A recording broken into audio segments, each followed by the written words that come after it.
joining me right now, of course, Drew McCaskill is here. It's Tech Tuesday. We had him on a few Tech Tuesdays ago, and he came on to talk about something else, and then he was listening to our conversation and jumped in and said, well, I got this new app that I just created. And we were like, yeah, really? What is it about?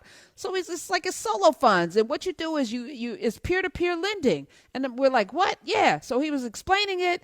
I didn't believe it. So after the show, I went on and I signed up, got an account, and I donated to 2 people. And I said, as soon as I get my money back, I'll have you back on. And if I don't get my money back, I'm going to have you back on because I'm going to tell the people that this ain't real. So I got my money back. And let me welcome back to the show. He is the co-founder of SoloFunds, SOLO, Mr. Rodney B. Williams. Awesome. I'm happy to be back. Yeah, were you nervous? Were you nervous that it wouldn't work, wouldn't pan out? No, no nervousness.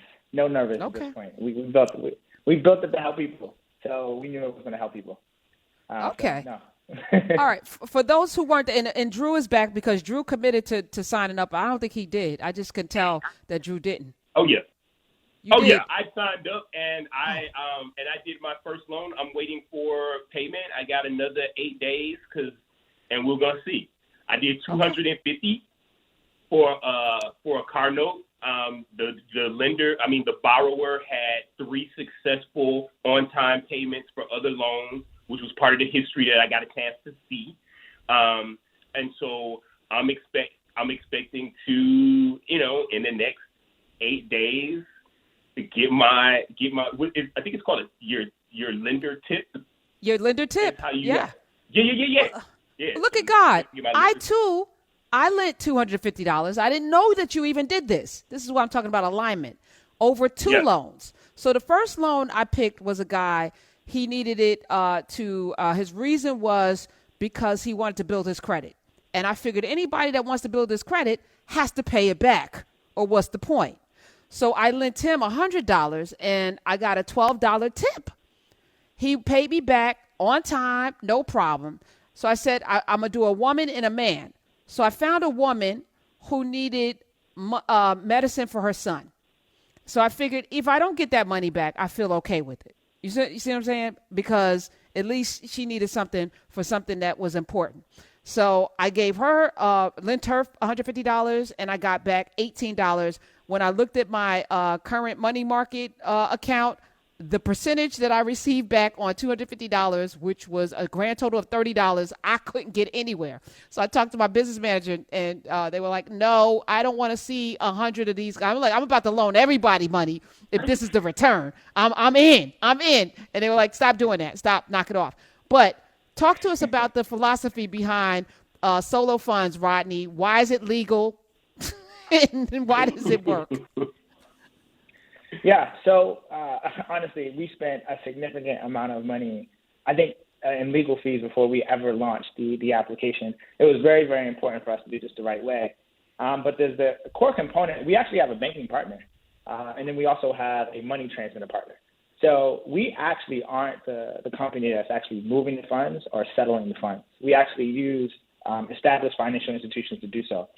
So that's one really, really important aspect. The other important aspect, this is really a transaction between you and that borrower. You guys actually sign a promissory note with each other that basically says that person owes you at that moment in time. Where we come in and what you give permission to Solo to do is to make sure that we stay connected to your account as well as the borrower's account, just in case something bad happens. And what that means is that we make sure that at that time of repayment, that the money is in the bank account and it quickly gets to the lender's account. In the event that it does go delinquent, we also have a product that is very, very successful at getting your money over the next 90 days. So that's the part where Solo has spent a lot of, we ain't spent a lot of energy in how it looks or the buttons and everything. We spent a lot of energy in making sure that if someone owes you, we're going to get it back.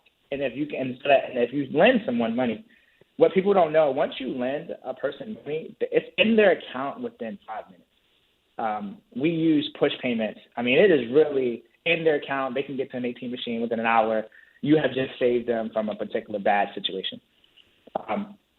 Yeah, I mean, that's just why it is legal, one of our biggest, well, not biggest, but one of our most notable investors is Visa.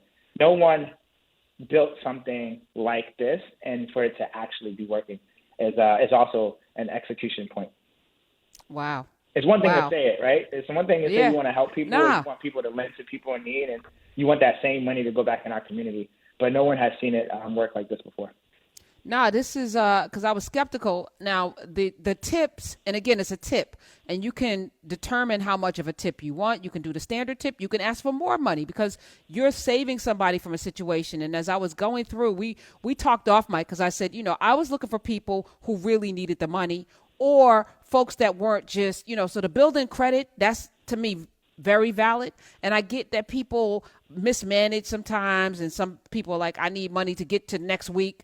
And I'm less inclined to give money to somebody who just needs money to get through next week. I'm looking for emergencies. I'm looking for folks that are in. So can people lie and say that they have an emergency? I guess they can, Rodney, because there's no way for you to determine. But there's so many on there saying, I just need money because I get paid next week. And that's the last person I'm going to lend to, me personally. Yeah, listen, when you told me your strategy, I kind of just sat back and was like, I'm just going to let that play out. It was actually a good strategy. I mean, as a lender, you shouldn't just go in and lend to everyone, just like if a bunch of our family came to us and say, hey, I just need money for next Tuesday. That don't sound too bright. You want someone that at least has a plan. It's for an emergency. They've established some level of history with us.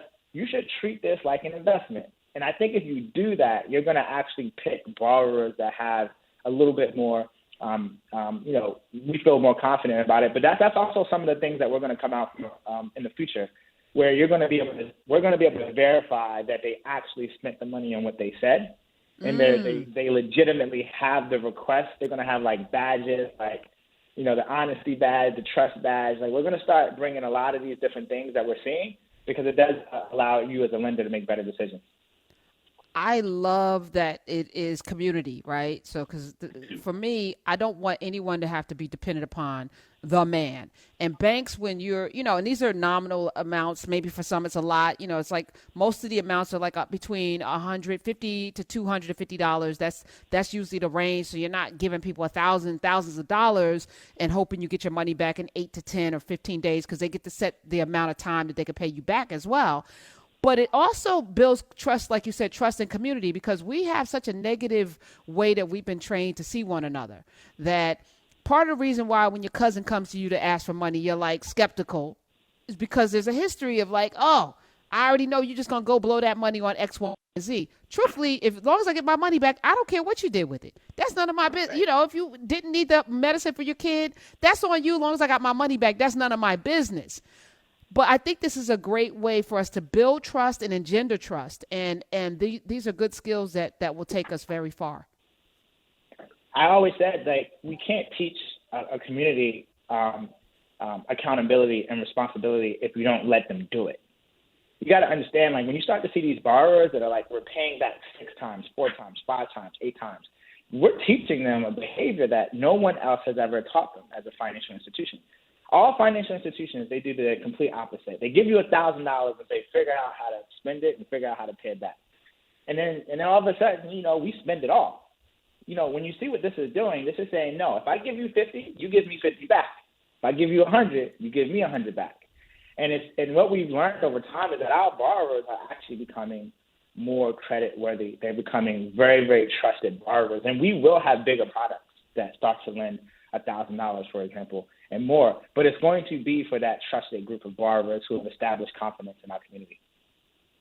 Rodney, one of the things that I love about this is that there's the tips aren't too much, right? Like me as a lender, I want to get a good return or whatever. But I love that the tips are exorbitant, that they don't go super high because it seems to be an eye on making sure that it's not predatory to people who are in a situation. I actually really, really appreciate that aspect of it. The other thing I'd love for you to kind of talk about that a little bit too, because I do love that aspect of it. The flip of that is, having worked with financial institutions for years as like marketing consultant or whatever, I always feel like that there's got to be a product or a series of products that lets people graduate into, sort of financial acumen, that a products that let people sort of get their training wheels on before they get into a traditional sort of depository relationship with a bank. Is this potentially a pathway for consumers to do that, to kind of get their training wheels a little bit, learn that financial acumen a little bit too? 100%. Number one, I was tired of reading another blog post about how we need to teach and be better with wealth and gap. We just need to teach. But other institutions are not going to create products that teach. They're going to create products that exploit. So most banks profit off of mistakes, like an overdraft, versus teach you the importance of why an overdraft hurts the system. That's fundamentally why we don't penalize for making mistakes. We teach you, right? I think the other aspect is really, really important. Yes, we capped fees and we capped the different things that you can do at different times. A new borrower, for example, based on their score, can't borrow more than $50 or can't borrow more than $100. We're teaching them, even though you may need more, you're not able to get more yet. But we're also teaching just because you can't overtip to convince someone because it's not safe, right? So we've been for the past 24 months, we've taken all this data into consideration, and we're trying to create, we call it like a tipping journey, successful journey, like successful behavior. Like what entices successful behavior for both the lender? We want the lenders to make good choices to who they lend to, but we also want the borrower to also make good requests. Don't make a request because you just want the money. That's not what this is. Although I'm like you, I kind of don't care what they do with it as long as they give it back. But I think that's a luxury. And before you can get the luxury of getting money when you need it, you have to show us that you can follow an order or follow good behavior. I love this. 866-801-8255. Hold on, Drew. Let me just give out the number if anybody has any questions, because I know there are tech questions like why not Android, why Apple. Now, I have an Apple phone and an Android, so it was easy for me to download it onto my iPhone, and then I just need my Apple code, and it connects immediately. And I was like, oh, shoot, Rodney got his tech down. This is some good tech right here. Thank you. We hope that I mean, based on like the numbers that we saw last time, and people got in, there's obviously we're just like any other technology company, little tiny bugs here and there, but I mean overall the platform is very, very stable. We will be having Android soon, I promise you. We are still tiny. We're 16 folks, mostly engineers, doing thousands of loans a month, which I would tell you that we're it's a challenge, but we're going to continue to grow. I do have a question about that in terms of, I know you were talking about eventually graduating up to larger services, right? I love the fact that you're talking about graduating up to larger services. Have you put any thought into sort of collaborating with other sort of innovative financial resource providers to help people look at credit worthiness in a different way, right? A lot of our transactions that for people in urban areas or people who are underbanked, a lot of our transactions that speak the most to our credit worthiness are not on a traditional TransUnion Equifax type credit report. And I know that there are a bunch of other, sort of financial providers and micro lenders and things like that who are trying to figure out ways to augment credit score to show things like, hey, this person has paid back these micro loans and consistently. How can that weigh in to their credit worthiness? Have you thought about ways that maybe this information that you're creating, this history that you're creating, could be a way for that person to prove credit worthiness as they grow financially outside of the platform? 100%. I mean, we are thinking about how do we take our data and the way we prove that your credit worthiness and make it easier for you to rent an apartment. or allow you to easier to get your first credit card or your second credit card, allow you to get certain loans. We believe, like you said, because we don't use the credit score. We don't use Experian or TransUnion's score. We have our own proprietary score, and it's much, much more correlated to your cash flow. And I know my cash. I know when you don't know. Cash flow is most important. Like, you can see that this person used to have a job. He might do Postmates delivery on the side, but he sells T-shirts. I don't know what he does. He looked like he sold something on eBay. He sold some shoes, some sneakers for like $1,500. We see all of that. And people understand, like, I know my people are resilient. And I know that even when we have a crunch, we are resilient. We go out and we hustle and we get it done. And I like to think that, like, when we decided to build an underwriting, we want to figure out who are resilient, who are the people that's going to get it done, and who just need a little bit of a help. And that is a thinking that only people that look like us understand. They don't understand the resilience of people that look like us, but also a lot of Americans are actually resilient in that aspect. And we're here to try to assess them. And it's not just about a computer, and that's the most insulting thing, because that computer doesn't know your spirit, doesn't know your character.